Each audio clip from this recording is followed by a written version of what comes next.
today, the Real Juelz, the Real Juelz, depending on how you want to call them. Some people used to call them Juelz, some people used to call them Juelz. But we're going to get into that in a bit. We're streaming live on all three, y'all. We're streaming live on all three. Dollface, thanks for tapping in. Streaming live on all three. Smart TV King, appreciate you, my guy. Yup, we live. Let me go ahead and share these links right now to all platforms.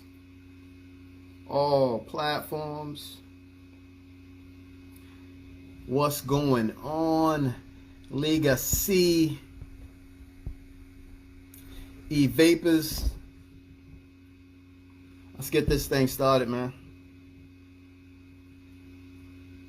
I'm about to just share this to my Facebook page and we're going to go ahead and get this thing started. Let's waste no more time. I'm tapping you in right now.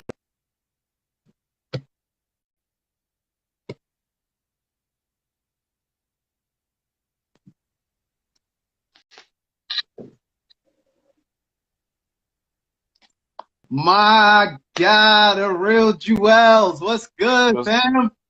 What's going on, man? It's been some years. Yo, look. We caught up. Y'all, I'm going to give y'all a small backstory. We talked for probably about almost like 3 hours the other day because we haven't had like a real conversation, at least, I would say, since like maybe 2012. We haven't seen each other physically since maybe 2015, but it's been a minute, my guy. What's good? It was 2016. I'm gonna tell you why in a little bit. Okay, go ahead, dive into it a little bit. Well, you can dive into it. Kick it off. No. It's actually gonna be a backstory to how I ended up with one of the cars that I have. So when I'll be like, remember 2016 was such and such and such and such, you'd be like, oh yeah, I remember that. Gotcha. New York in your city. What's good? So, the Real Juelz, man, just to give you a small backstory, I used to run a car club back in 2004 to probably 2012, 2013. He was one of the day one members that helped us build the club from the ground up. He had some crazy whips. I mean, if y'all been seeing me sharing them and y'all don't know this guy, he had some crazy builds, which we're going to talk about in a bit. But definitely go ahead and make sure y'all following him on Instagram and also Facebook to check out what he's doing in the car game. He's been around for quite a while. He's been, car shows. Now he's running Go. He went from show to Go. He got the Chevy SS running down the draft strip, doing numbers. So like we always do, start us from the very beginning, How did you get into cars? Why did you get into cars? And what was your first car?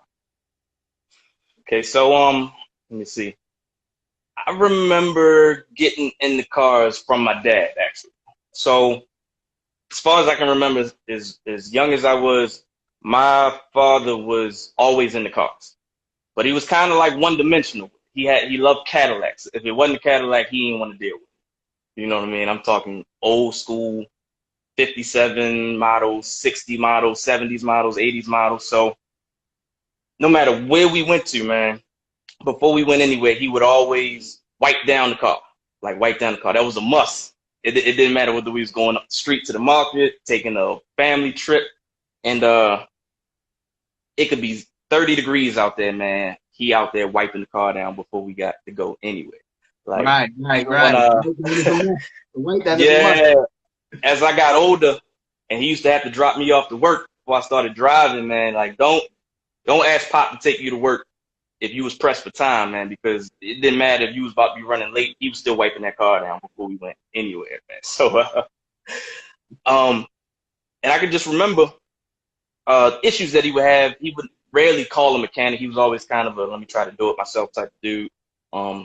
Had one buddy that he used to come over to fix his cars, but for the most part, man, my dad is the biggest influence of me on cars. He's also the biggest influence of why it sounds crazy, but why I'm more so a fan of new school than old school, believe it or not. Ah, okay. He did private own. I don't think my dad has ever to this date been to a dealership to get a car. So, you Oh, know, a lot of private owned vehicles come with private owned issues. So every once in a while I remember, you know, being stuck on the side of the road for something, you know, and him trying to figure it out. And all I can remember, man, I didn't know nothing about what was going on, but just sitting there wondering how long he was going to be there. So as I got older, man, I had this big misconception that, you know, man, old cars, they pieces of junk. I'm not getting nothing old. I'm gonna mess with everything new. Not knowing new cars gonna do the same thing to you, which I learned later on. So yeah, fast forward. Um, I'm old enough now. I'm driving. My first car was actually a '97 Dodge Intrepid. To this day, man, I got love for them cars. I don't know what it is about them, but yo, I love them cars, man. And I bought it from my buddy for $800. Had everything in the world wrong with it, man. I'm thinking it's new school. That joint, they had no radio in it. Look, the day before I got it, he actually called me and was like, hey, somebody actually broke into my vehicle, man, and stole a radio out of it. oh man. You know, that was big back in the day, bro. So he was like, you still want it? I'm like, man, I don't care. I'm going to come and get it anyway. I'm going to come and get it anyway. Went to get it, $800. Joint ain't had no AC in it. Radio missing. Power steering leak. Alignment was off. Steering wheel cocked like this just to go straight. But all in all, man, all I could remember was, I don't care. It's a car. It's gonna get me where I gotta go. I can get off the bus. I want it. Like I want it. So and from there, man, it just took off. It just took off because by then, let me jump back a bit. I was actually around a bunch of car guys like yourself. You know, our whole car club crew before I actually got a car. So that alone was like one of the big influences of adding on to my dad. So my dad was what put me in the cars. Hanging around y'all fools is what made me want to really dive deep and mod the car and just be ghetto fabulous with it, man. So y'all had my priorities messed up too, man. I'm sitting up I'm sitting up here, got all these issues wrong with the car, riding around with no AC because I'm spending money on stuff that don't even matter, just TVs, stereos, you know, anything that's gonna make that car look good. I was like, look, I'd be hot. It ain't the end of the world. So, yeah, man, that's kind of how I got started. That's kind of how I got started. Man, that's a good that's a good introduction, man. And to segue into it, you know, obviously we had a club back then, you know, called Crush 'em. Describe to the listeners, because you know, I would consider you, you know, a vet in the game. You know, you came through early mid 2000s with us. Kind of describe for folks who may have not been around back then or not from our city. Describe the car culture of Baltimore, you know, between 2004 to 2008, in your own words. In my own words, I'm gonna go on record and say, even though I wasn't around during the times before that, I would go on record and say to this date, that era was probably the biggest car scene era of Baltimore car clubs or Baltimore car scene in history, man. It was crazy. It was like if you wasn't in the car club, man, you was doing something wrong in life. Like something wasn't right. You know what I mean? If you dudes that, and I was one of them. I didn't have a car, but I was dying to be a part of the, you know, just the organization, the movement, and it was just the thing to do, man. And the thing about it was, this was all off of just one day a week being probably the biggest, you know, day for cars. Now I see, you know, it's a little more different. People hang out Monday nights. You got Monday night meets, Tuesday night meets, Wednesday night meets, Thursday night meets, all around, depending on what scene you in. But for us, man, you know, Sunday was the Super Bowl of the car game, man. Like every Sunday, you know where to be at, what was going on. Police come shut this spot down. We all knew where the next spot was, so on and so forth. But it was a big scene, man. It was a big scene. You had you know, Caddy Boys, BFAC, Badass, us, um, man, I don't want to leave nobody out. But if I left you out, I'm sorry, man. But it was definitely a big scene back then.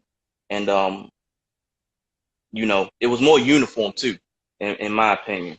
A lot of car clubs were car specific. Um, we were more like versatile. We had a little bit of everything. You know, you had Crown Vic boys who you ain't have a Vic, you wasn't getting it. Um, I think Caddy boys, obviously, if you ain't have a caddy, you wasn't getting it. So, but with us, I think what made us so different from everybody else was that we kind of had like the best of all worlds, in my opinion. You had all types of cars in there, some trucks. You know, we even had a little speed division before All In became a thing. You know, I know Oh, Lee. shout Yeah, out yeah, to you my remember guy Lee and Lee. All That's In my boys. guy Lee. Yeah, they was one of the first to really, I think, put speed on the map on the Baltimore scene. Had everybody out racing again. Like I said, I'm just talking from our era. I Yeah, know yeah. Southerly and all of that was a thing back then too, but you know, we ain't know nothing about that. Yeah, man. Yeah. Look, I'm gonna share this joint on Facebook, and I'm gonna make sure I tag you in it so that you can share it to your folks as well. But you know, let's dive into your first build, the Intrepid, right? You know, let the folks what all you did to the '97 Intrepid. You dived into a little bit. You bought it for $800, man. You can't buy no cars for $800 nowadays, man. Not at all, man. Not at all. You know, you bought Not at it. all. You bought it. It had no radio. You said the AC was the AC didn't work, man. So yeah, dive into that first build, bro. So my first mod on that car was actually window tint. Took it to my man Leon. At Just Tinting Signs. Y'all know who that is, man. Y'all definitely gotta shout him out, look him up. Leon, Just Tinting Signs. He tinted the car, and Kevin in our car club, one of the first guys I met before I had a car. I remember his Roadmaster having a tint on it, and he had this crazy framing of pinstripe on his windows. He did. I mean, that joint was. To this day, I've never seen nobody else do that ever. I mean, that it looked factory. It looked factory, and it just set the car off so hard. I was like, man, I gotta copy that. I gotta do that. So, man, I remember rolling the AutoZone, grabbed some pinstripe, tried to do it to the best of my ability. To, you know, I did it. Ended up trying it like 3, 4 times before I actually got it straight. But that was my first mod. Fast forward, moving along. I'm in the car club now. You know, pressure is on. All of y'all guys looking good. You know, I'm being told I gotta get to the back of the line because I ain't got no wheels. I really ain't eye candy. So, you know, it's doing something to my pride, man. You know, because I'm going from always being out, whether I was riding in your car, riding in one of the other guys' cars, to being in the front of the line, not caring where we at was in line. I'm like, man, look, I'm in one of my boys' cars. We getting all these crazy looks. To now having my own car with not nearly half as much done, being told, whoa, what you doing? You ain't number 3, bro. You number 10. You gotta get to the back. So still, so I started feeling different, man. I'm like, man, I gotta get these guys, man. I gotta figure out what I'm doing, what I gotta do to turn around and get the stuff that they get. Because and I want to touch on that, just a sidebar. One of the biggest misconceptions that I see is common when people, especially in our town, man. I don't know how it is all over, but in our town, man, they see you with a very nice car, very nice wheels, very nice everything on it, man. They automatically assume you in that life. You know, you out selling drugs, you out doing something illegal, man. And I was one of them people because I remember hearing about you way before I met you, way before I met you, and when I finally, and I, like I said, I'll be honest with you, man. I didn't like you at all, at all. I couldn't stand you before I even met you. All because I'm hearing, you know, my uncle this, my uncle that, my lady at the time. was always just talking about you, always talking about your truck, always talking about how nice that truck was. And man, used to have her out on the parkway super late. All I'm hearing is cars zooming up and down the street. She got to hang up the phone every 5 minutes because y'all about to go to this spot, that spot. So I was like, man, I can't stand this dude, man. Like, I don't know who he is, but yo, I don't like this dude. So mind you, I don't have a car at the time either. So the very first time I seen you was at Mondawmin. I'm just hopping off the subway, get ready to get on the bus. You pulled into the parking lot right by the Burger King. Wheels spinning, 22-inch wheels on the Tahoe, spinning. I'm like, that fool go right there. I don't like this dude. I'm like, yo, there you go, there you go. So I turned around and I seen you hop out, fresh to death, man. I don't know what you was rocking. You had a matching sweatsuit on, fresh fitted, fresh J's on your feet. And I'm looking at the truck. I'm like, yo, this dude sell drugs. Yo. You're not gonna tell me no different, man. You're not gonna tell me no different. This guy's a drug dealer. So I was like, man, maybe I don't want to mess with him. You know what I mean? I don't want to end up dead shot. You know, because I ain't in that life. So I was like, let me scale back on all that crazy talk. So fast forward, moving along, man. I don't want to lose my train of thought, but I just remember thinking that, like I said, before I met you, and then when I did meet you. And the other guys, like I said, way before I got a car, I'm looking, I'm like, damn, yo, he ain't the only dude. They must be like a big drug organization or something. Because even when I met you, I didn't know what you did for a living. You know, I didn't know what none of the other guys did for a living. I just knew they would, you know, y'all were young. I was younger. Y'all had all these nice cars. I'm like, where I come from, man, I didn't see that. Everybody I knew with nice cars sold drugs for a living or had some. You know what I mean? Not saying that they couldn't be done with, you know, regular 9-to-5s, because we definitely learned that. And I saw that that was actually the thing. You know, you wasn't in the streets. You wasn't one of those guys that did it for a little bit and made the transition, man. You always been a straight up hardworking dude. And so was, you know, the immediate people around you that was also in the car club, man. So it actually kind of motivated me. I'm like, man, look, I gotta get another job. This one ain't gonna do it. I gotta get another job after that. I gotta ask for more hours. By the time I got enough money to turn around and buy some wheels, I got my wheels from Benny. Benny and his father. People from my back knew who Benny is, man. So hollered at Benny. He was like, my dad's selling his wheels off his Maxima, you know, they 22s. I'm like, what? I was only budgeting for some 20s. You know what I mean? I was like, as long as I can get my foot in the door with some 20s, I'll be good.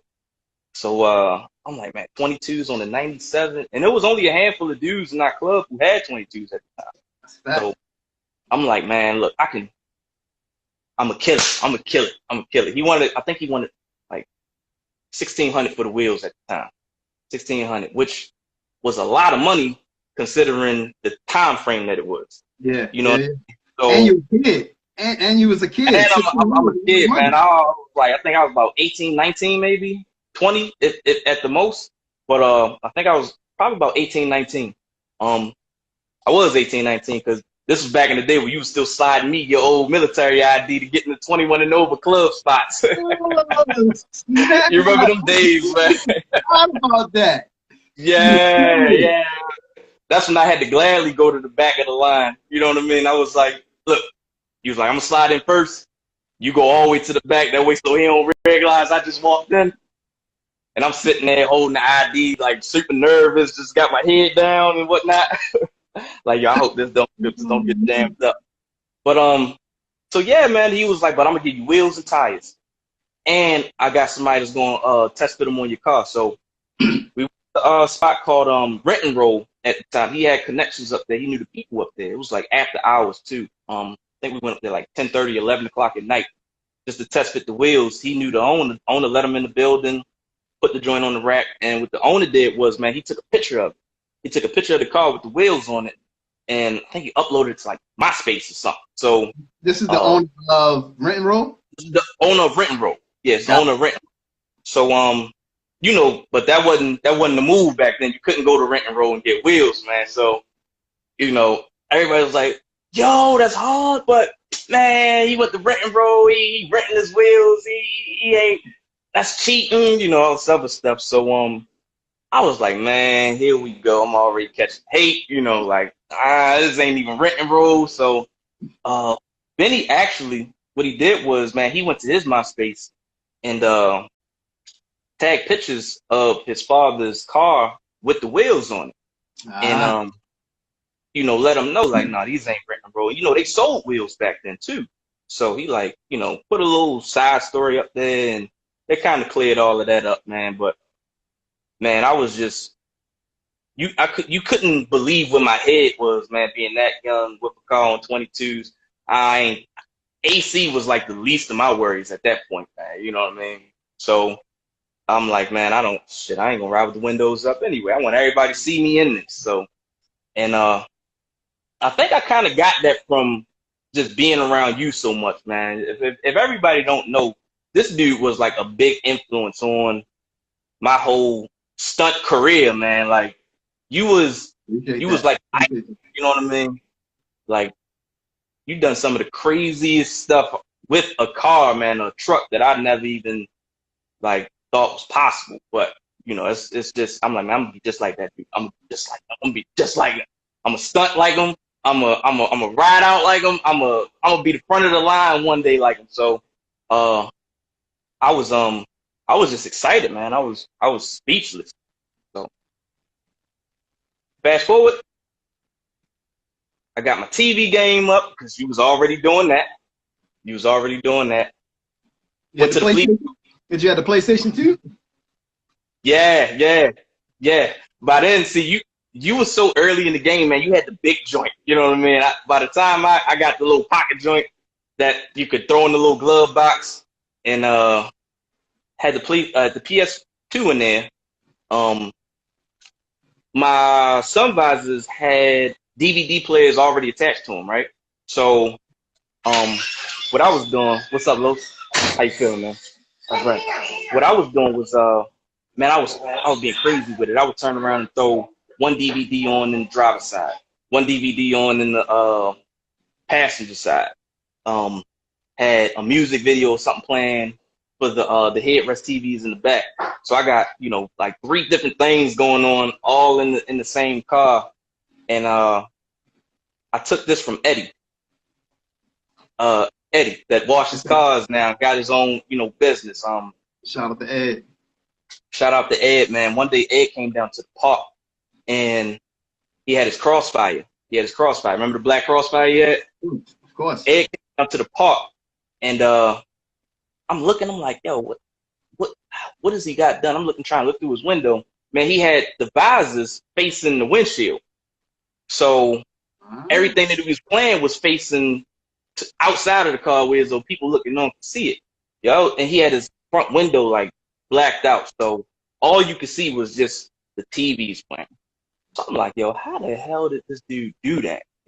I'm in the car trying to figure out how to flip, and as simple as it was, I couldn't figure it out. So I asked him, I'm like, man, how'd you do that?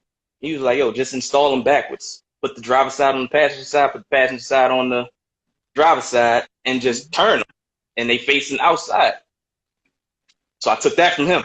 I took that idea from him. Did that, and it just brought a whole nother slew of attention, man. It was crazy. It was crazy, man. So Well, I'm gonna shout out a few people that's in here, man. The Real Juelz, Motozilla, Brazilian Mama, Junebug, BK Soto, Bloody Knuckles. Of course, the other half, E-Vapors, DJ Chris Cross, T Diddy, 1LWJR, Miss Daria, Smart TV King, Jade's mom, Jessmo85, Grind Photo, Robert Smith, Mr. Wipe Me Down, Linda, Stupid Wow, New York in your city, New York in your city, New York in your city, BMW IA Gang, 05 on 20s, Legacy, what's up, Joe? Zio Mars 6, Ren Benton, Tyree Wright. Man, we got tons of folks tapping in, man. Dollface 9155. So I'm gonna bring up a story, right? I'm gonna bring up a story. Because when it happened, it was crazy, but the bounce back was even crazier. So I'm not sure the year, but we ride down Drew Hill Park. For those who's not familiar with Baltimore, let's say this is your favorite place where everybody in the city goes to stunt. You know, we riding through, everybody's stunting. You know, we see your car go zoom by, and you know, we used to do laps or whatever, you know, show the car off, and your car caught on fire. And I remember like screaming like, yo, somebody got water, who got water? And people was like calm because the fire was small at first. Right. And I remember like Bunk or somebody gave me like a water bottle. Yeah. I drove the water on it. And it was one of these joints. Yeah, it was one of those. It was small enough where if I had enough water, I know I could have put it out myself. Right. But nobody had water. And next thing you know, it's a big crowd around your car. Everybody pointing, they laughing.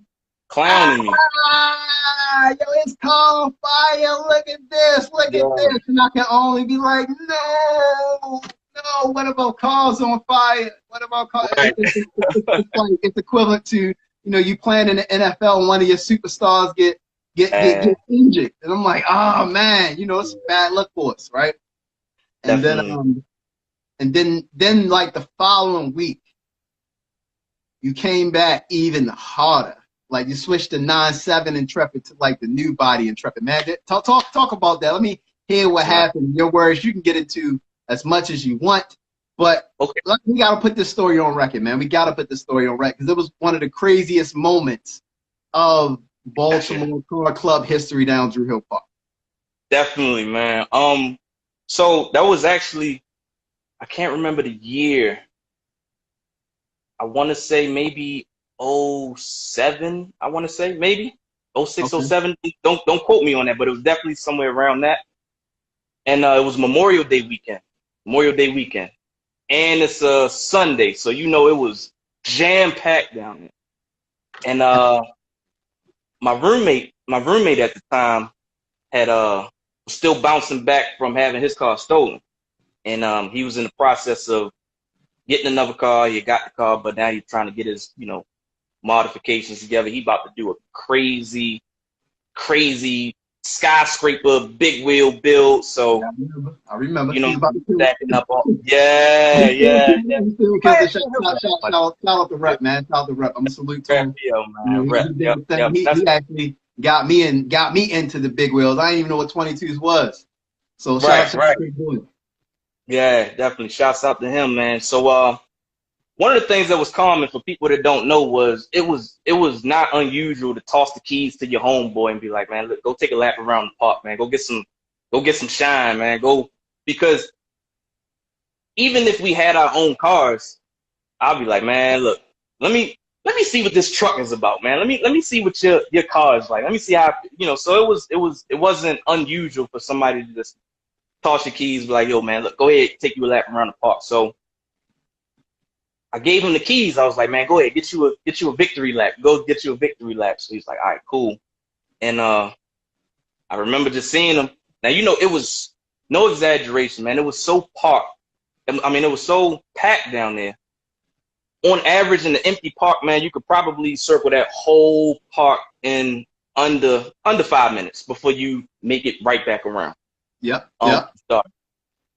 On average, man, when it was jam-packed down there, that 5-minute lap might take you 45 minutes to get all the way back around. Or, you know, no exaggeration, man. It was because between people stopping, you know, it's only one lane each direction.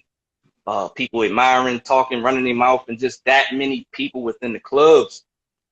It just would take you a while. So I remember wondering where he at, but it ain't dawned on me. So next thing I know, a few people come running down. Think you one of them, and they're like, "Yo, your car on fire!"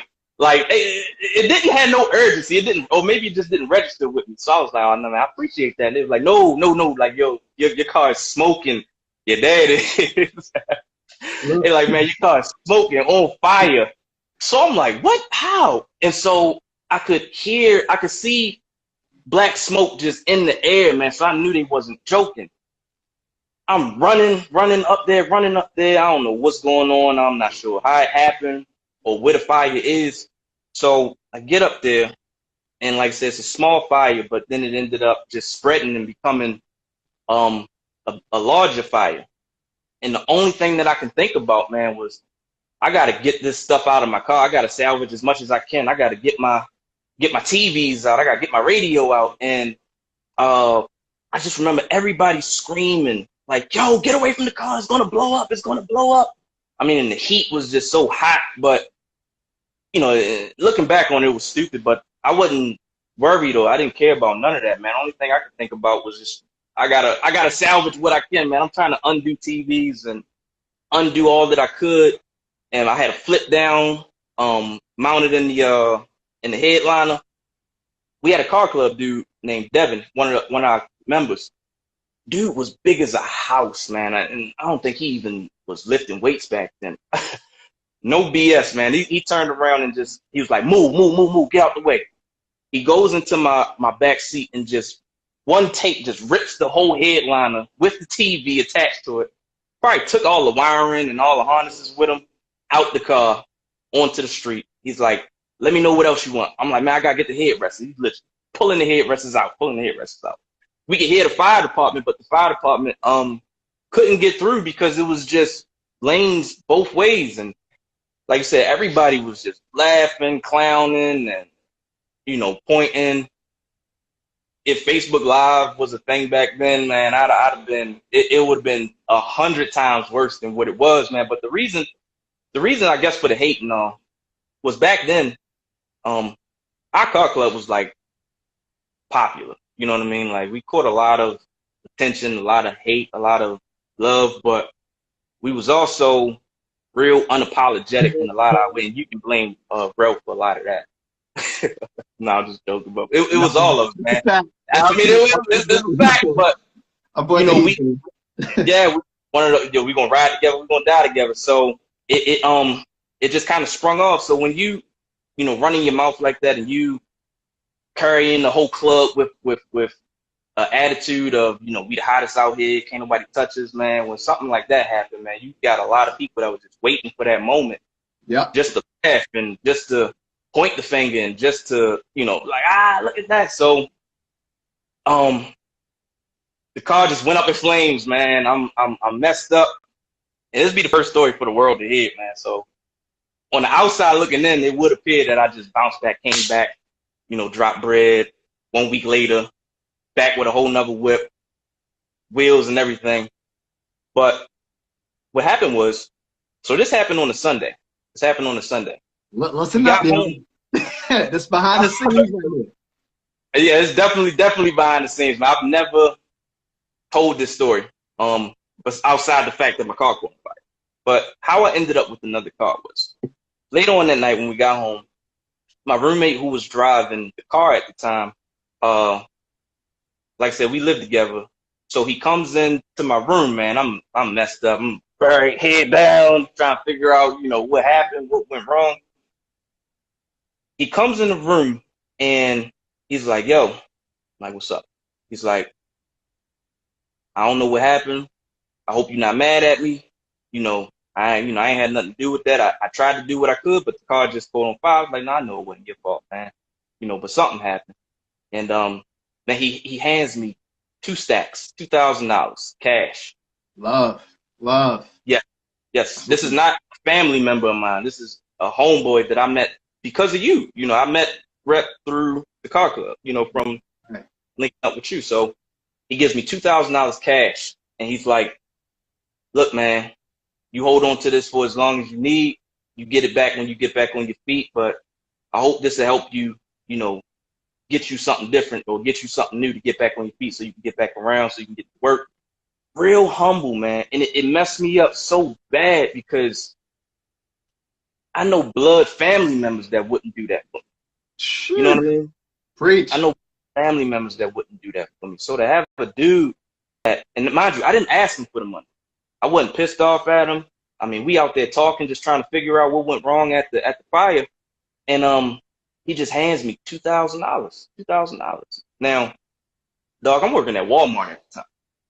You know, Oh, I'm working my at Walmart at the time, man. I'm working at Walmart at the time. Ain't no way. I don't think I was making $2,000 in 3 months. You know what I mean? Like, I'm like, yo, you know, I ain't gonna be able to get this back to you no time soon. He was like, yo, I was just gonna use the money to get my wheels and get everything that I need for the car, but bro, I want you to take it and go get you something. So, man, it just stood out so heavy because it takes a big man to set his own personal visions aside. Man, this dude had already took a loss, got his whole car stolen, never got it back. Sitting out for all of this time, and was willing or did turn around and just push all that to the side, put himself on the sidelines even longer, and gave me the money that he was stacking up to, you know, get back out on the scene on it. So it was love, man. And I'll be honest with you, bro. I don't know if I would have been able to do the same thing had the situation been reversed, man. I'd have been looking at that $2,000 like, man. And I'm just being real, man. I don't know if I was strong enough of a person to actually do that. And I don't know if the age had anything to do with it or just mindset, but I'm I'm like, yo, this gotta be catch. Shit gotta be counterfeit. Something like, nah, I'm dreaming. I'm online all night long. I'm on Craigslist, man. I'm on Craigslist. That was the big thing back then. I'm on Craigslist and found this 2003 Intrepid. Found this 2003 Intrepid up in Jersey. So my lady at the time, I call. I'm like, look, I found this joint in Jersey. They only want like $1,600 for it. $1,600 for it. So I'm like, all right, we got $2,000, $1,600 for the car. We should only be able to spend like $250 in gas, whatever. Like we should be good. So she like, okay, all right, I come pick them up. So we drive up to Jersey, grab the car. I don't tell nobody about it. I didn't tell you. I didn't tell Kev. I didn't tell. Only people that knew was me, him, and her. So get the car, man. I'm so excited driving back home. So excited. Kevin, we had a third roommate. Kevin at the time was living with some rec call. He was like, yo, don't park that car in the parking lot. He was like, I'm like, right. So I turned around, parked it on the side street over, just in regular residential. Long story short, fast forward. During the fire, the only thing that got burnt up was, well, of course, the car, but my front driver wheel got burnt up as well. And I was going to need another one of them, plus the tire. And so I went to Wheel Deal. Wheel Deal told me, you know, it's going to cost like $200 for them to try to fix the wheel and get it, you know, as best looking as they could. And I was like, all right, I'm paid. I'm just paid. I don't care. I'm paying it. I don't care. I ain't got a single dollar. I think I had a little bit of money, but you know, that 2,000 carried. That's the only reason, man. That 2,000 carried the torch, man. So get the wheel fixed, but now I need a tire. And I'm like, yo, one, where I'm gonna get a 22-inch tire for cheap. Two, where I'm gonna get it that I'm gonna have it right now. You know what I mean, or the next day. So I called up Benny and I'm like, yo, how you and your dad sell tires too? So he was like, I can get you a tire. Man, Benny, real story, man. Benny had 4 22-inch tires in his storage bin at the storage unit. And he was like, well, look, I'm like, bro, I ain't really got the money to buy it from you right now, but if you let me borrow it, bro, until I get one, then I promise you I'm gonna return as soon as I get my wheel. He was like, all right, bro, no problem. He was like, come grab it. You know what I mean? Loan me a 22-inch wheel, man. Loan me a 22-inch wheel. Had his boy at Wheel Deal mount it for me, mount and balance it for me, and threw it on the car. Boom, got the wheel set. Called up Leon. Leon, I gotta get the tent done. Bro. Now mind you, I'm stuck for cash, bro. I'm stuck for cash. So I explained my situation to him. And I was like, but look, when I get paid, man, I'm gonna definitely hit you off, you know what I mean, let you know what's up. So Leon was like, all right, yo, you know how Leon is, man. He's like, all right, I gotta come look for you, you know what I mean? So, but that's my man, that's my homeboy. So he tinted my car all the way around, bro, for free, like on some yo, just when you get paid, yo, when you get right, just make sure you look out for free, bro. And on top of that, he had printed out in the Dodge font, "I'm back," and put that joint all right in big font letters across my windshield. Because he Remember? already knew what time it was, man. He was like, yo, you going to the park Sunday. You go, and like, as many people that laugh, bro, it's like you find out who's really down for you at times like that, man, because as many people that was waiting for that moment to happen, man, outside of myself, you had just as many people that was like, yo, I'm gonna make sure that you get back and you let them know what's really up. So he put that on, and now it's getting closer. It's getting crunch time.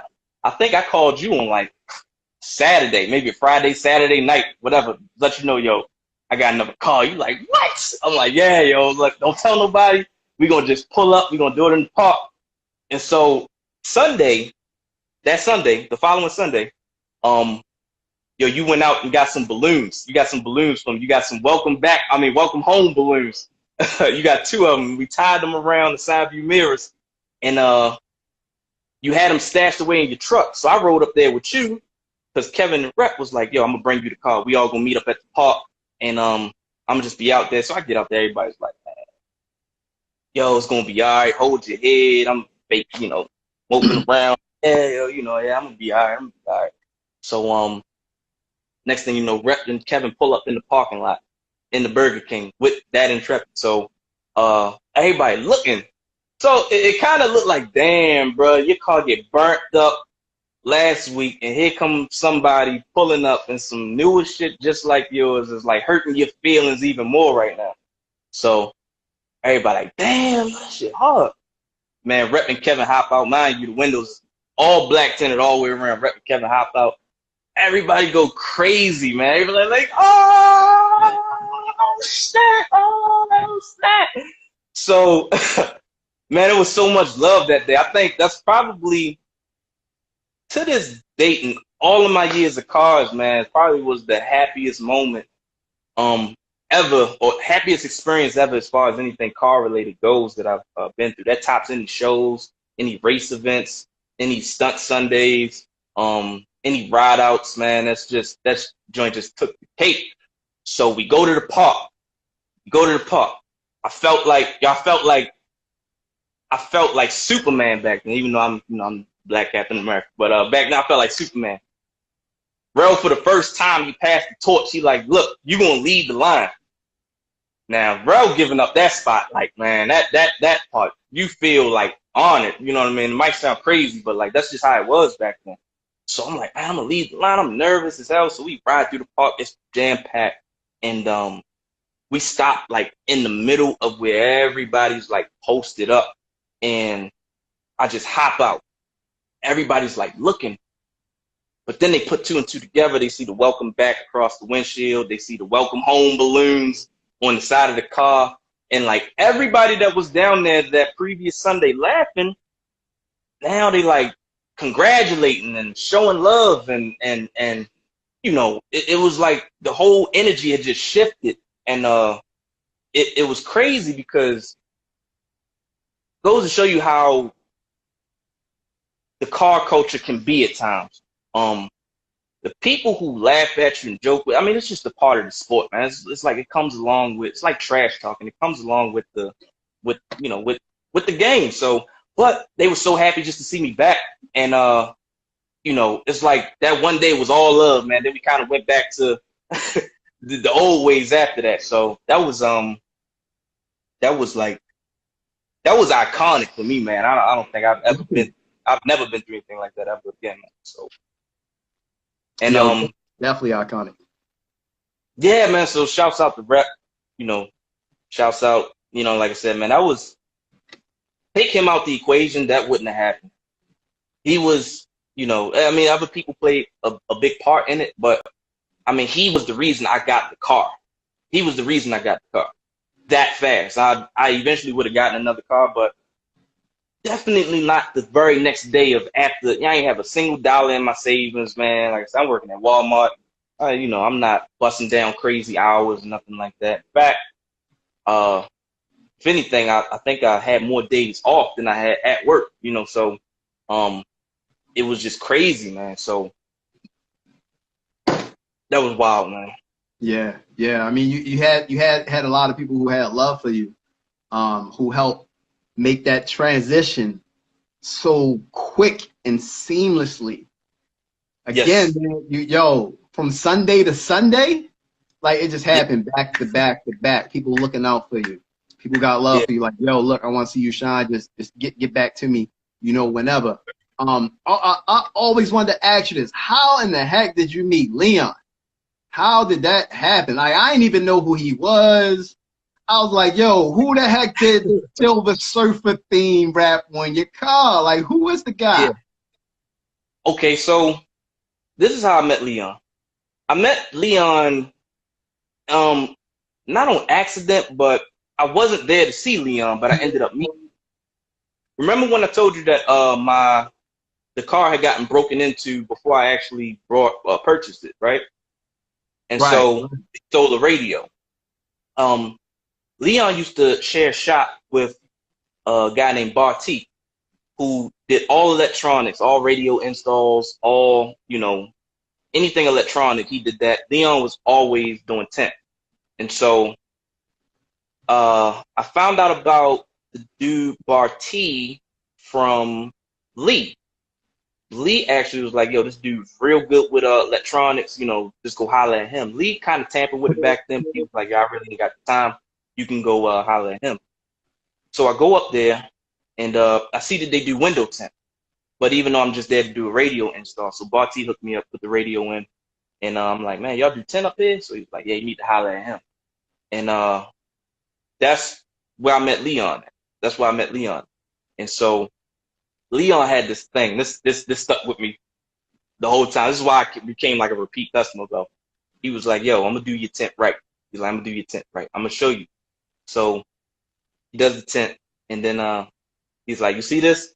I guess all the window tinters, this must be like famous in the window tint community, man. He says, the gap from where you roll your window all the way up to the top to where your tent actually starts. And a lot of window tinters sometimes might, tent right below that, because they figure when you roll your window all the way up, that part is going to be, sealed up in the, in the weather guard. Mm-hmm. So he was like, that's not how we do things around here. We tint to the very top of the window.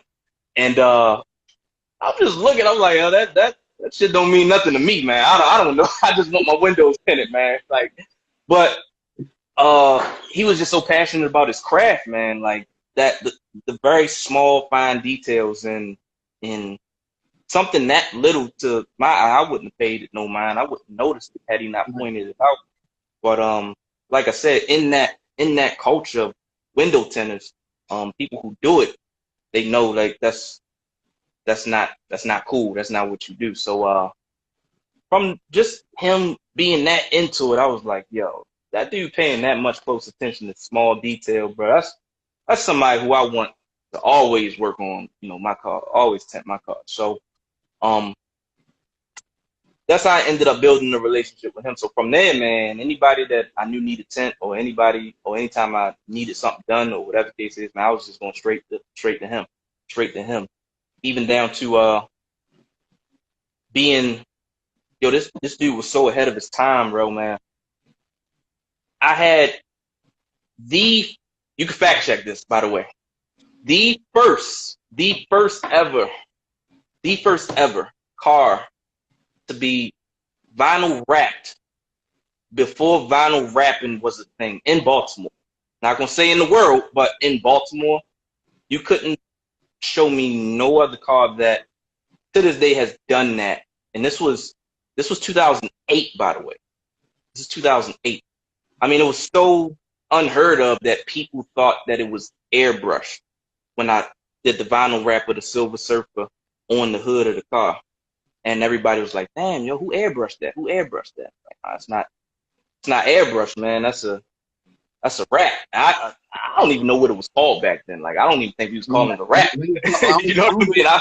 They called it vinyl. You like, yo, yeah, you got vinyl. Yeah, vinyl. Like, so people had, and just to clear it up, because a lot of people listening, people had decals, right?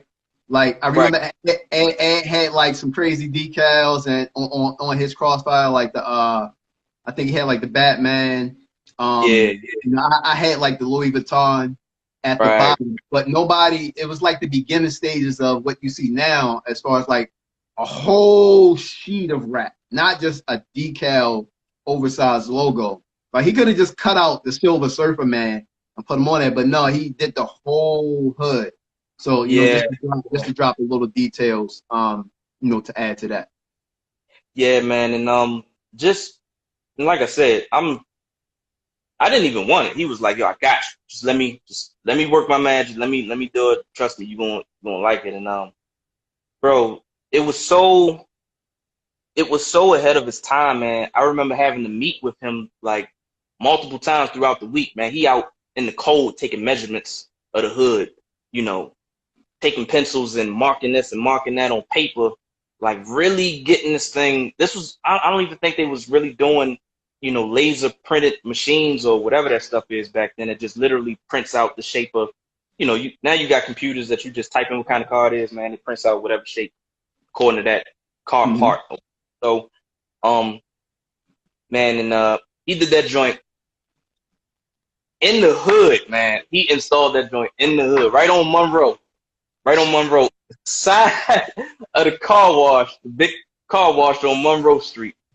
Did that joint outside, man, outside, like one take, bro. Now he didn't have a backup. He didn't have a do over. It was, yo, if this don't work, I done wasted this entire thing for nothing, man. So it was crazy, man. His level of skill was back then was just crazy, man. He really helped, you know, put that car on the map, man. And this was kind of the birth of what made me always want to be, you know, exclusive and try to be ahead of the curve, man. Try to do things before it becomes popular. Try to do things before everybody gets wind of it, man. And that's why I try to keep them a secret. Because remember, I pulled up, I was like, "Yo, who did that?" I was like, "Ah, don't worry about it. Don't worry about it, man. My man did it." Like all the while not knowing that was hurting him more than anything. You know what I mean? Because part of supporting is putting everybody on and sending them customers and trying to. That was my fault, L man. You know, I since then I didn't learn. I send everybody to him that need anything done. But We eventually went to him anyway. huh? 'Cause I think he did the Mortal Kombat on Yeah. Y'all found on him.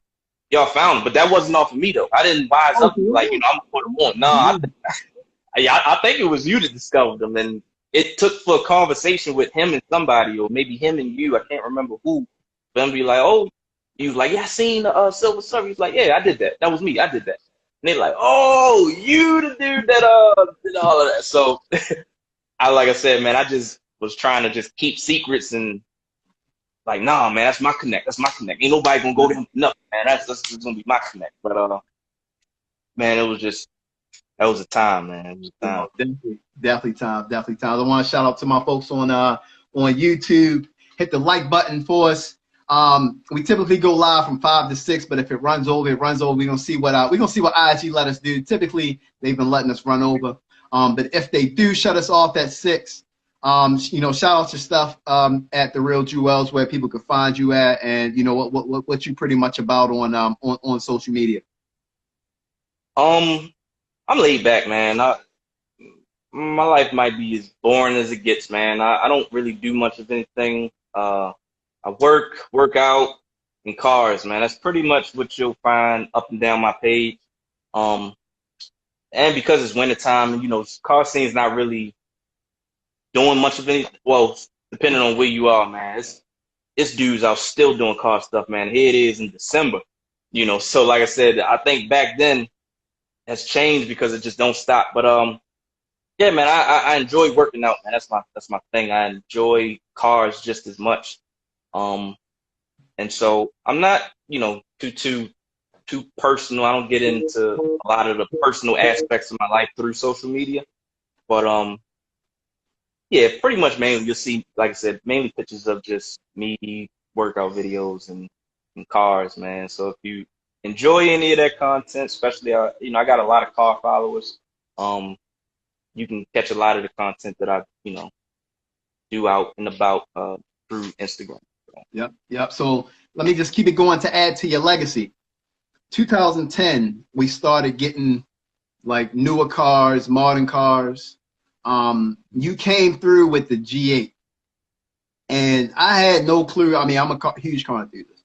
I didn't even know what a G8 was until you got one. Take me behind the stories of your thought process of, going from the Intrepid, which was super tough. You had the Lambo door system TVs. It was top notch. Yeah. But to the, switch from that to the G8. Like, what was going through your brain to say, all right, they getting that, I'm gonna get this? The first time I ever seen a G8 was actually from a coworker of mine, man. We used to nickname him G Money, because he would just stay with the latest, greatest, everything, man. So I seen him with that car. I had no idea what it was either, man. I'm like, what is that? Like, what is that? And my sister, she had a Grand Am, and I remember she let me drive it a few times. I'm like, this joint is crazy fast, man. This is before V8s was like the thing back then, man. If you had a V6, you was winning. You know what I mean? You was in a pretty good spot. So she had a Grand Am V6, and that joint was it was fast, bro. It was fast. So seeing that, I was like, nah, I ain't never seen this car yet before. So he took me for a ride in one day, man. I just remember being like blown away, man. I'm like, yo, this is crazy. I'm like, what's this, a V6? He like, what? He was disrespected, man. He took that. He was like, oh, man, this is a real man's car. It's a V8. So I'm like, V8, Like I said, I'm green, man. I'm green. My thing was always just, I had knowledge about cars, but not extensive into like performance and what goes into what. My whole thing was, we used to clown people if it wasn't a V6. Times, of course, has changed, You get clowned for having a V6 now. So it kind of just show you like how things shifted throughout that time. So fast forward, I'm on my own now. I'm not living with my roommate anymore. And at the place I'm living, man, my homeboy that I used to go to high school with, he's living like 2 doors down from me. And him and his girlfriend, they actually, well, I think wife, and I think he's married now. So they both went to high school with me. They live in like a couple doors down. So I'm asleep one morning. I get up and I come out, bruh. My car was parked like this. When I go outside, my car is shifted and turned that way. And so, and the wheel was like, cocked inward just from it being pushed in a direction because the wheels were straight. And so I'm like, yo, I run up. I'm like, yo, what the heck happened? I was taking my dogs out for a walk. And so I go up there, and there's a note on my window. So I'm like, man, somebody done seen what happened or whatever. So I read the note, and it's like, bro, it says, call me. And it's my homeboy, my neighbor, cell phone number. So I call him. I'm like, oh, he must, he's seen what happened. So I'm thinking he gonna tell me what happened. So I call him, and he like, bro, listen, first, I just want to give you a big apology. Yo, that's my bad. I'm so sorry. I'm like, what happened? He like, I was arguing with my girl, and I'm fussing with her, and I dart out the house, and for some reason I wasn't paying attention, and I just hit your car. I don't know how I did it, but I hit your car on my way leaving the crib. And so he like, I wanted to knock on your door, but I didn't want to wake you up. He was like, plus I was still mad. I just needed to get away from her. So I'm like, damn, I'm mad, but I'm happy at the same time. Like, well, at least I, know who did it, And bro, his car, it barely had a scratch. He had a big old, like one of those Sprinter vans or some crap like that. So, insurance company ended up totaling it out, of course, So I caught the check from that, got the check from that, and I'm like, I don't think I want to do another Intrepid now, man. Like I think it's time. I think it's been ran its course. So all I could think about was now Lee with all in customs is a big thing now. It's a big thing now. You remember the dude old school that had the Impala, used Yeah. to race everybody up. You know, remember he had the police lights in that joint and all that. He used to just run everybody up and down. He ain't have a thing done to that car, no wheels, no nothing. But he got love just because how fast that joint was. So, and I'm like, man, this thing. And remember, they had another homeboy with a Grand Prix GXP who always used to, you know, remember he used to drag people too. So I'm like, man, let me see what's up with this. Once again, Leon. Leon's the reason I ended up with a G. It was, yeah. Leon is, if he wouldn't have answered the phone that day, I'd have ended up with a Pontiac Grand Prix GXP. And I'm glad I didn't. I'm gonna tell you why. But I called him. I'm like, yo, should I get I'm at CarMax. I'm at CarMax, and I qualify for both of these. They like, you know, the G8 is a little more expensive, but I mean, the Grand Prix is, yo, that's joint fast. It's GXP. So Leon like, yo, it's front wheel drive. So I'm like, so like, what you mean? Like, what's that supposed to mean? Mind you, I'm green. I don't understand the fact that, you know, front wheel performance is not an advantage over rear wheel performance. You know, if you get a performance car, you want, you know, you would go for rear wheel drive over front. So I'm just thinking, I'm like, well, it's front wheel, it'll be good in the snow. You know, I should be good, right? So he like, man, look, don't get that car. Get the G8. Trust me, get the G8. Hung up the phone. I was like, all right, I guess I'm gonna take the G8. Didn't even want it. My heart wanted the GXP. But he was like, yo, get the G8. Got the G8, and the rest was history. Now, I'm glad I didn't get the Grand Prix. I don't know if you know Nicole, Poison Ivy Nicole. Oh yeah. Yeah, remember she had that same car. I was going to get that same car in black, just like she had it. And little did I know she was going to kill the car game like she did. Shouts out to her, man. Sure. Oh man, she really used to kill the car shows, man. Like killed the car shows. I got a few second place trophies in the house because she took #1 at at the shows, man. Like I'm strategizing, I'm calling her sometime. I'm like, yo, you doing this show? Yeah, all right. Well, I'm not going to that show. I'm gonna do this show because I already know I'm coming in second place to you because I used to cater the show, but I was slowly like dwelling away from that. But she used to turn around and she went all in as far as show goes. So ended up with the G8, and it just kind of took off from there, man. I noticed a lot of people, you know, was moving in different directions. I mean, you got a Benz at this time. Devin has a BMW at this time. Pivy done got rid of the Marquise. He got a Acura at the time. Like everybody was just going different directions. Kevin got rid of the Roadmaster. He went Infinity. So I'm like, man, let me just try this. Like, let me just try this. You know, see what I can make this car look like. So and that's what I did, man. I still wasn't in the performance. I knew the car was fast, but I just wasn't, performance just wasn't where it was at. I always been a show guy.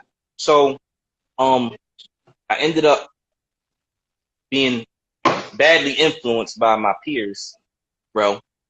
When you turn around, you got the Benz and you did the Forgiato wheels on it, man. And 4G boys became a thing, and I'm like, oh, here we go again, man. They like, if you ain't doing this, you know, you ain't doing it. If you ain't got 4G, you're not doing it. So I call up Rashad.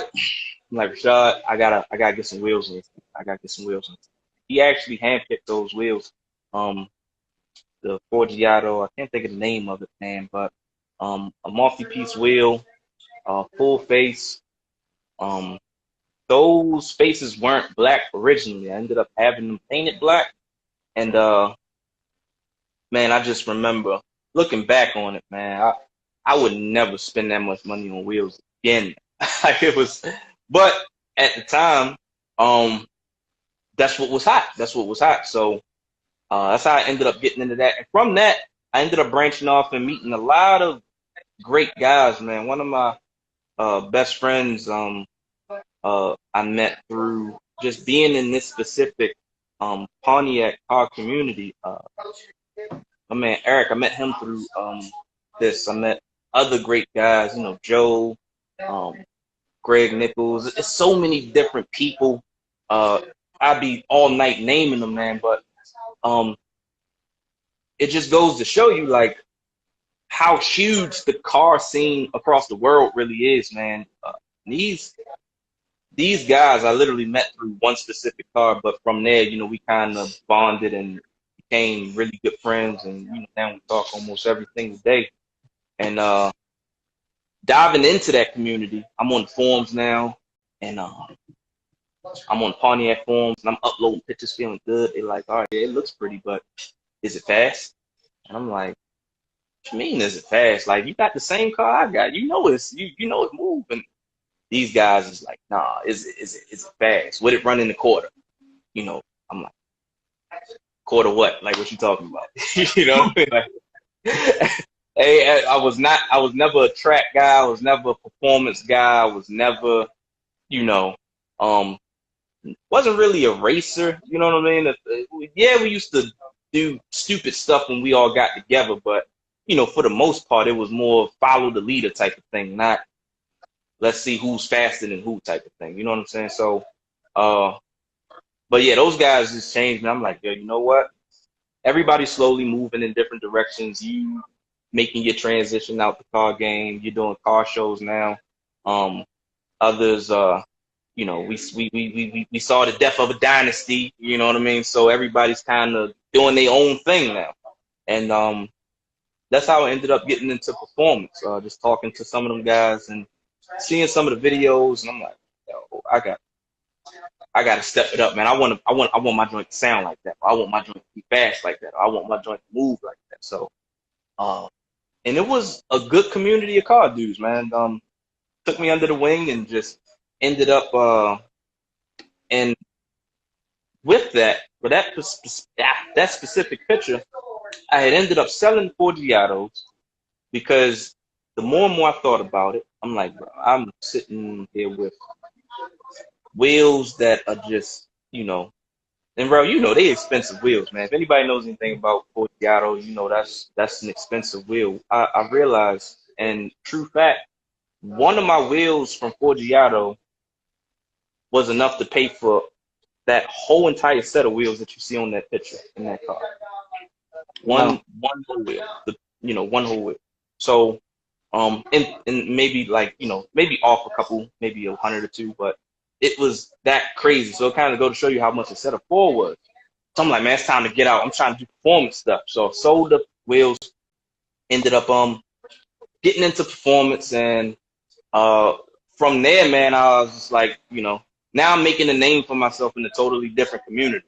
You know, in a community that's dominant of guys who've been doing this performance stuff for about as long as we've been doing the show scene and the car club scene way back when. So, you know, you find yourself once again playing follow the leader, follow the hot guy, you know, playing catch up to, you know, you think you doing it this big, and then somebody else comes along, oh, that's cute. You know, I did that 10 years ago, you know, so um it was cool. So another story. First time this comes out. Oh man, you gonna flash that one? So you must. We'll get into that next, man, because I want to know how did you make the transition into that, man.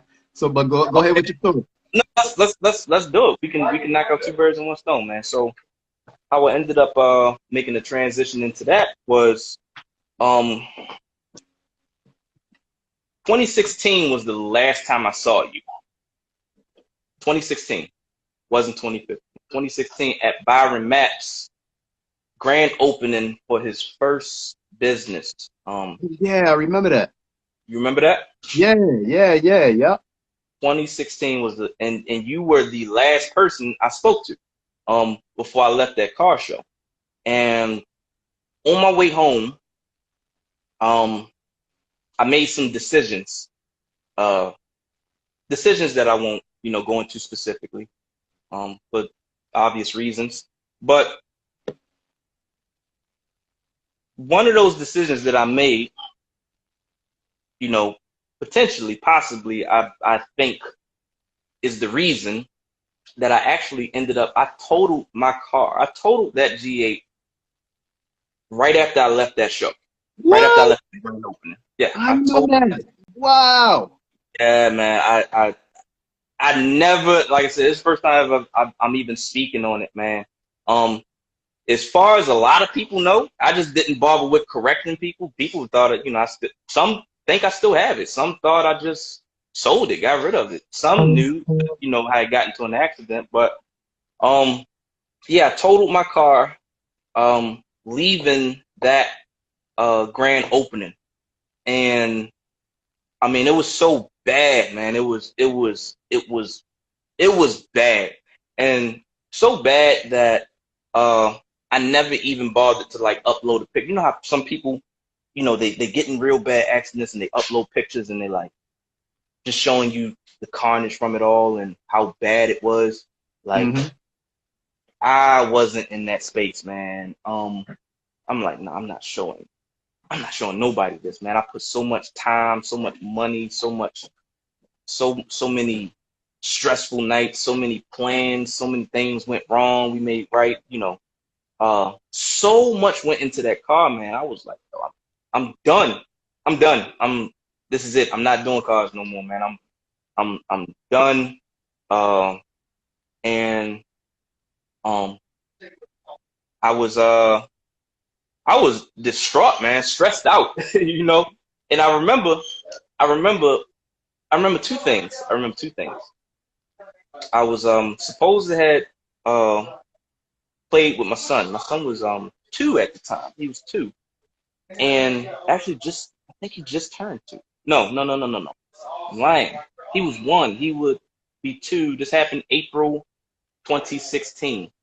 So yeah, he was 1 at one. I don't know, 1, 2, 1 or 2. His mom probably gonna kill me. But um, I remember getting there, seeing him, and you know how they say children can pick up on things, man. I think even he knew something was wrong because usually my son doesn't know how to sit still, but he actually just climbed up on me and just hugged me for like 30 minutes, bro. Like 30 minutes, man. I you know, never have like I'll be lucky if I can keep him still for, you know, 30 seconds. You know what I mean? I just remember, you know, just holding him, just thinking, I'm like, man, I'm so lucky to be able to walk away from that accident, you know. Things is different. And I'm like, I know I'm gonna hear his mama's mouth. I know I'm gonna hear his mouth. I know she about to curse me out, right? You know, so um she was like, you all right? I was like, yeah, okay. And ain't say nothing else. Ain't say nothing else. So you know, I mean, you know, like sometimes when things happen, bro, the last thing you want to hear is the "I told you so"s or the, you Real know, talk. that's what you get. You know what I mean? Like it can come, but sometimes it's not at that actual moment. And I'm like, now what? You know, here I am, and it put a lot of things in perspective for me. Um, One thing that it put in perspective for me was that, and I hope this helps anybody out there. Um, when it's children involved, when you become a parent, a lot of the stupid things that you do, because we're gonna call a spade a spade. If we in the car scene, we all do dumb things, or we've all done dumb things. So we get around the guys in the clubs that bring out the worst behavior in us, and not so much the better. Um, you gotta just think differently and understand that the decisions that you know make when you behind the wheel of that car and when you making decisions, man, it's not just about you. You know, um, you got to be around to see your kids grow. So, and you got to be around to see your next birthday and birthday after that and birthday after that. So, uh, scaled back a lot of the bad decisions that I would make um, behind the wheel. Uh, I'm not perfect at all times, but I'm a lot better than what I was at that, like 20 times, you know, than what I was at that time. Um, and the second thing was being in the car scene and overcoming things, man. People on the outside looking in just see one aspect of it. They see the fancy wheels, they see the fancy model cars, they see the fancy things that we do to it, and a lot of people don't understand it. But it's bigger than just what the eye sees. You know, building a car is sometimes a testimony of things that you've been through in your life and things that you're going through, things that you go through. Or your character. You know, if it's hard to explain, but the people that are really in it, and I'm not just talking about the people that do it for fun, I mean the people that really are in that style, you know, in that style. You're one of those people. You're not ripping and running the streets, but I guarantee you to the day that they put dirt on you, you're gonna keep a nice car. You're gonna keep a nice car. Even if it's not your daily driver, you're gonna keep something that every time you pull out, people gonna be like, whoo! You know, damn, man, like I like that. So I'm like, man. But I also did learn that sometimes you got to take a step back and reevaluate your life, man. We put a lot of time, money, and effort into these cars, like a lot. And God can show you that at any given moment, man, it take all of that from you. You be at ground zero trying to figure out what to do next. Yeah. So, instead of, you know, making that like the center of my life, I kind of took some time off, reevaluate some things, but something was missing though. Something was missing. So I crashed that car in April 2016. All right, now it wasn't an overnight thing, but the very, you know, a month later, I was like, yo, I gotta get something. I gotta get something else, man. I'm stressed. I'm going out my mind. You know, I'm in the little daily driver. I'm putting my foot down to, you know, be the yellow light, and the car is just like, you know, just so. God blessed me in that situation though, because believe it or not, man, here's the other thing that hurt. I had just paid that car off a month before totaling. Oh man. A month before totaling, I paid that car off. And it was like a gift and a curse, because I'm looking so forward to just not having the car no more, just taking some time off. I ain't have nothing on my radar that I wanted.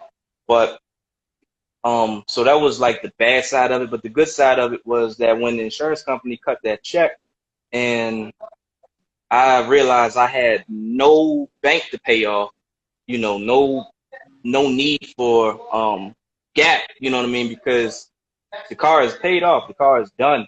And just being in a different position in life to where though it wasn't a daily drive, I took good care of that car, man. They valued it at mint condition.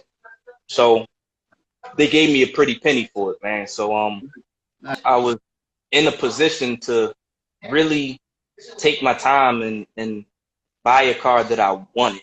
You know, I was able to turn around and say, oh, look, I want these 10 things to be in this car. If these 10 things ain't in it, I don't care if it's 9. I'm not settling. I'm not selling. I did that.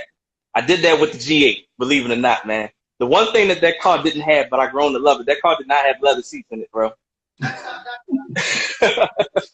That car was top line everything, top line motor, top line, you know, everything else but cloth seats, man. And some people used to laugh and joke, but I was like, yo, you know what? I like my cloth seats, man. It's comfortable, you know what I mean? So, but I was like, nah, I gotta have leather. I gotta have leather. I gotta have leather. So, we were in fast forward 2016, May of 2016. We were in Florida at the time. And I had been networking with a couple dealerships, man. California, Florida was one, and then somewhere else in Oklahoma. So Oklahoma was the only dealership that actually was taking me serious, man. California would never call me back. Florida, I'm down in Florida at the time, and they wasn't calling me back. The dudes in Oklahoma was at a Chevy dealership. Man, they made. I ain't never had a car experience run that smooth ever. Mind you, this is all over the phone, all through emails. I found the car that I wanted. I found the red one. man, it was I don't remember the exact numbers, but out of like 3,500 total cars produced in that year, maybe like 1,200 of them was in that color. Of that 1,200, maybe 17 were trimmed in that specific trim that I got. So it was I was like, I gotta get it. I gotta get it. And it was a manual transmission, which at the time, 2016, and you can fact check this too, it was only 7 manual transmissions in that vehicle available across the states, man, across the US. So um so trying to find them was just rare. Trying to find them was just rare. Of course, you know, it became a little more available, but you know, this is a 2015 model in 2016, so it kind of goes to show you how new it was at that time. Um, so they like, look, everything went through, you got it. So was supposed to end up coming back to Baltimore, but I'm like, I gotta figure out how I'm gonna get this car. I gotta figure out how I'm gonna get this car. I called the auto trailer spots, man, a couple auto trailer spots. Man, they wanted like $1,500, $1,600, $1,000 to get the car. They couldn't give you a specific date when they were going to pick it up. And then they were like, well, you got to pay money if you want a top spot. Otherwise, you can get a bottom spot, but it ain't our fault if the top car is leaking oil and it hits your car and all that other stuff. And if you wanted an in-car cabin, that's going to cost you extra money. I was like, that's what I got to do. You know what? I'm like, she going to be mad. She going to hear my mouth. She going to turn around and get upset. I wrote a one-way ticket from Florida. Instead of going back to Baltimore, wrote a one-way ticket from Florida to Stillwater, Oklahoma. Made her fly back by herself. Well, I say she was so, upset. I think she was having problems with her phone and all, man. But once again, I think she understood like how important it was to me, and that wasn't no point in both of us flying down there. It was just be extra money. It's only gonna take, and by being a manual transmission, and she didn't know how to drive a manual car. I'm like, we ain't not even gonna be able to take turns and drive. You know what I mean? I'm gonna be doing the legwork the whole time, so there's no point. Just go ahead on home. So, man, I flew to Oklahoma the next day, and I apologize for that background noise. Flew to Oklahoma the next day, and they met me at the airport. Man, the dealership was actually like almost an hour drive from the airport. Man, they sent the car to wait for me, pick me up from the airport, drove me to the dealership, had the car waiting with a big old red ribbon bow tied around it. They washed it up, cleaned it up. Man, I was at that dealership for probably about 10 minutes. And then that 10 minutes was just me shaking hands with the salesman, the general manager.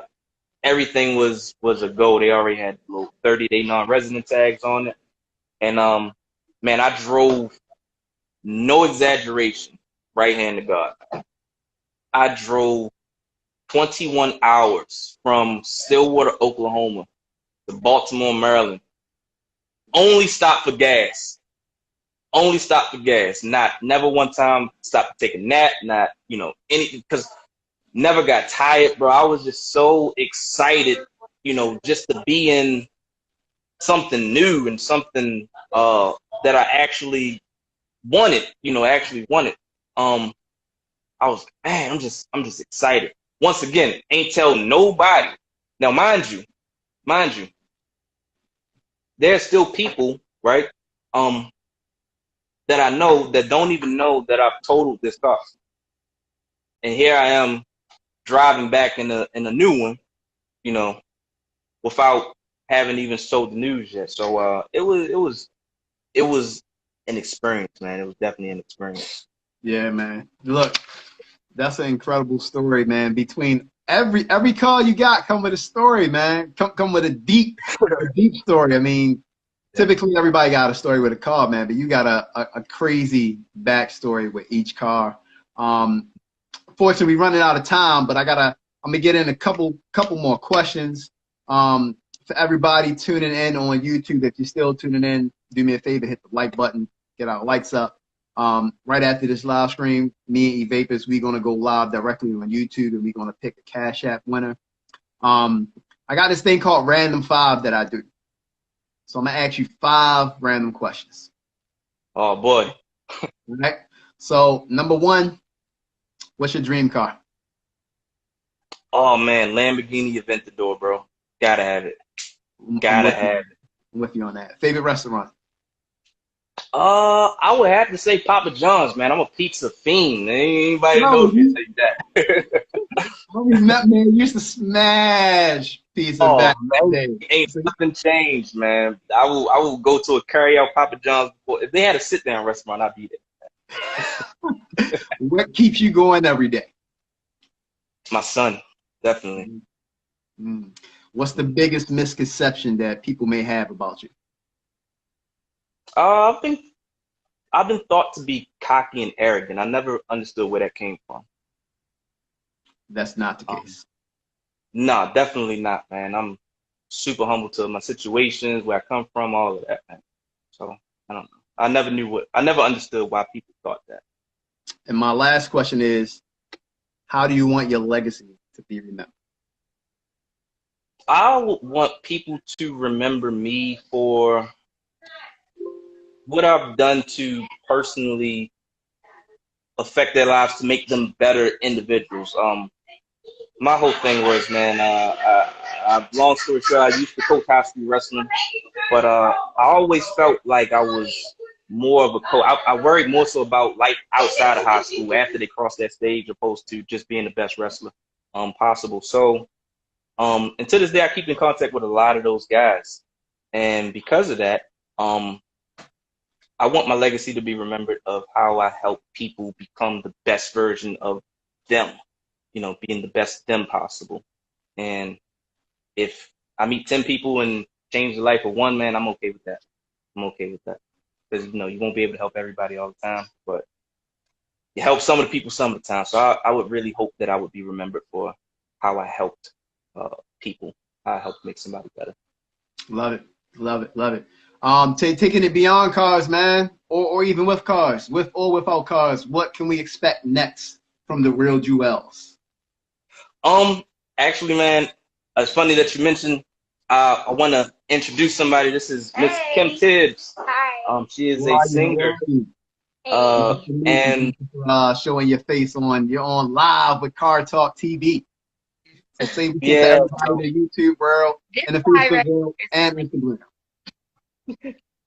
She has actually blessed me with the pleasure of being a part of a protection detail for her. So that's where I'm at in my life now, just trying to venture into making that transition to, doing this, as a whole,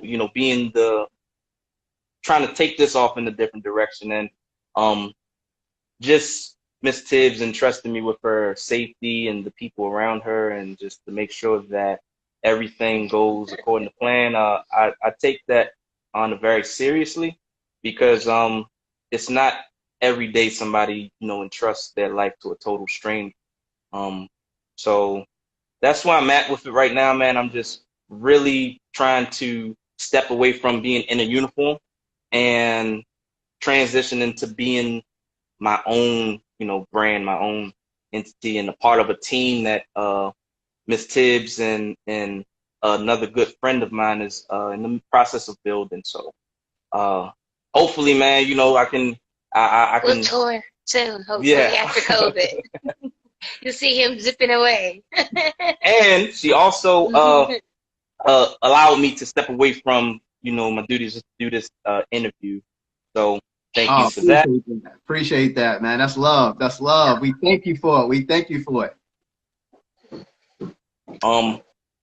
So yeah, man, that's pretty much what's been going on with me, man. I apologize to everybody tuning in if I was rambling. Y'all gotta understand, I ain't talked to this man in forever. So this was like a memory lane type of thing, man. So, and even if it's not on camera, man, I definitely don't want this to be the last time we catch up to each other, man. So I appreciate what you're doing, and like I told you, man, I definitely appreciate the lane that you chose to live with your own life and doing the things and providing the things that you like to do, because I was so young. I was still in high school when I met you, bro.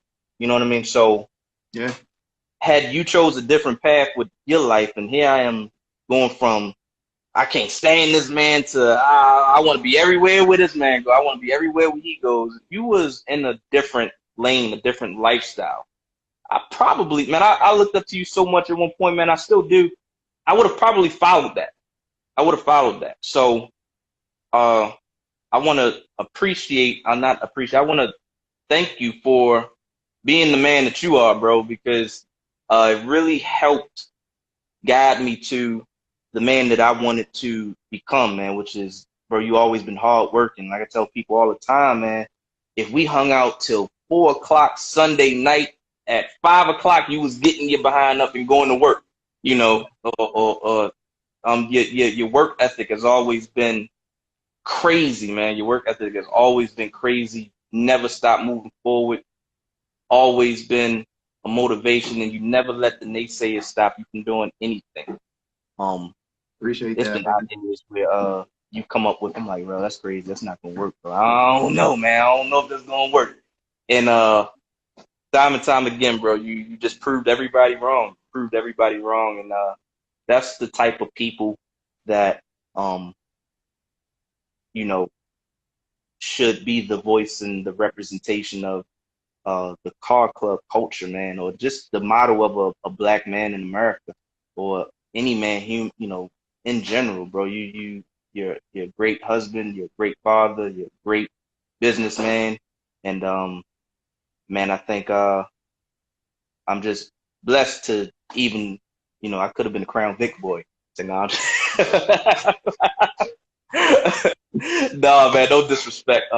They my guys, man, but I'm honored for this pleasure, man. I'm glad to be a part of a growing platform, and just to be able to say I was one of those guys that, you know, when this thing is world renowned, when they talking about this in Japan and they talking about this in the UK, you know, I want to be like, oh, yo, yeah, I was on that show. Nah, I remember when, you know, they first started that, and that's exactly where it's going to go. So thank you, brother, for the opportunity. You and E Vapors, I love what y'all are doing, and man, I hope this is not the last time that we talk, man. So who knows? Next No, time, hopefully. it definitely won't, bro. It definitely won't. Yo, Yep. we bros for life. We got matching tats, man. Come Yes, on, man. sir. We got Sir. matching tats. Yes, sir. Yes, sir. Muscle our bodies, bro. I definitely love you. Yeah, man. Love you like a brother, bro. Man, you know, I didn't expect for you to, you know, to say what you said out your mouth. So, you know, it's definitely humbling, for you to, you know, view me as that, you know, coming from your eyes. So, you know, I certainly appreciate that. For everybody else, we're about to head over to YouTube to do the Cash App giveaway.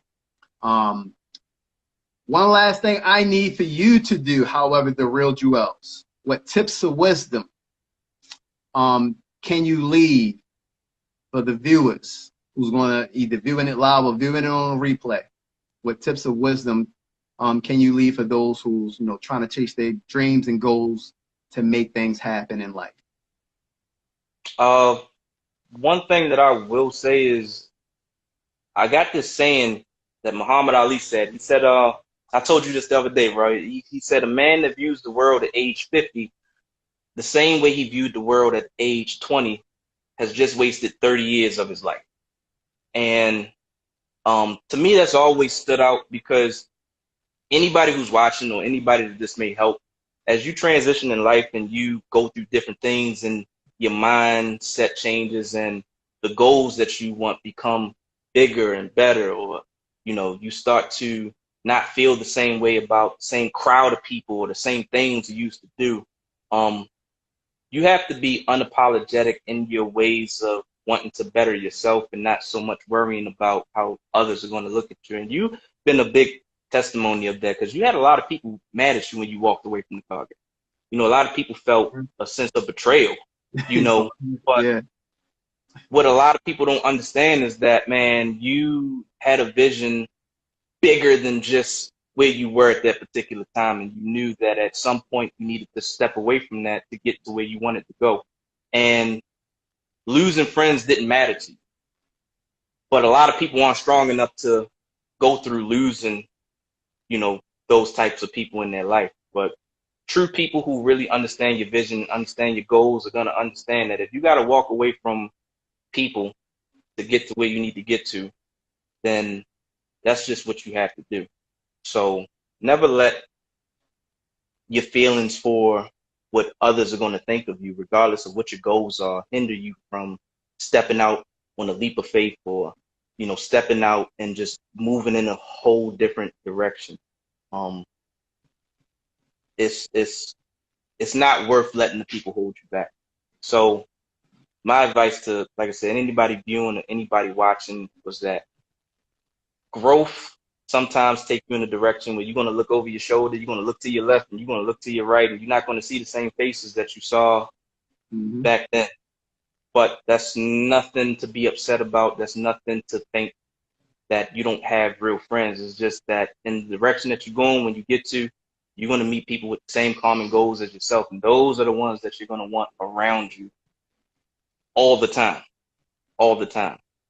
Because when you're 50, and you see people that are around you that are 50 that's still doing the same things that they were doing when they were 20, that's a problem, man. It's you have to have growth in life. So don't be afraid to lose friends to get ahead. So that's my advice to anybody. Love it. Love it. Love it. And shout out to Mark Zuckerberg for letting us run over time. We about like an hour and 36 minutes in. Appreciate everybody watching. If you're on Facebook, if you're on YouTube or Instagram, man, you know, we appreciate all the love. You know, a lot of Baltimore Car Club legacy and behind the scenes stories is being told here. And it's not going to stop. So if you get an inbox request from me extending the, you know, the offer to come on CARTALK TV and tell your stories, look, let's get into it. Let's tell the stories. You know, I got the platform, or, you know, me and E-Babies, we got the platform. Yeah. I mean, not just for Baltimore, pretty much for everybody, man. Everybody got a huge, compelling story. And, you know, that's what we about. We want to get to the behind the stories of everybody that's pretty much in the cars, or, you know, you're a business mogul, you're an entrepreneur mogul, or whatever the case might be. You know, we want to bring you on. We want to hear the stories. But we out, man. We out. Appreciate you. Appreciate everybody, man. It's all love. Love you, bro. You know, I got you locked in, so, you know, we definitely gonna have some combos offline. We definitely gonna link up, especially once all this COVID over. April the 10th, April the 11th, the YouTubers call out is going down in Texas. We're gonna have more details about that. The Real Juelz, if you can make it down and run your Chevy SS on the track, that'd be what's up. Yeah, man. Yeah. I gotta hurt some feelings, man. Yeah. Definitely. Demonology gonna be out there. Dunk Master gonna be out there. A whole bunch of other car YouTubers and car enthusiasts gonna be out there as well. So, you know, it's definitely gonna be a fun thing. But I need everybody to jump out of this. Go to CARTALK TV on YouTube. I believe we're gonna shut down this stream and we're gonna start another one with E-Vapors. So I need y'all to do that right now, because we're gonna do the, you know, the Cash App giveaway, just to show a little bit of love. You know, maybe somebody have lunch on us, you know, tomorrow. So appreciate you, my guy. You know, we'll talk more. And again, appreciate everybody who showed us the support on this live stream. All right, see you later. Hit you, real. Yeah.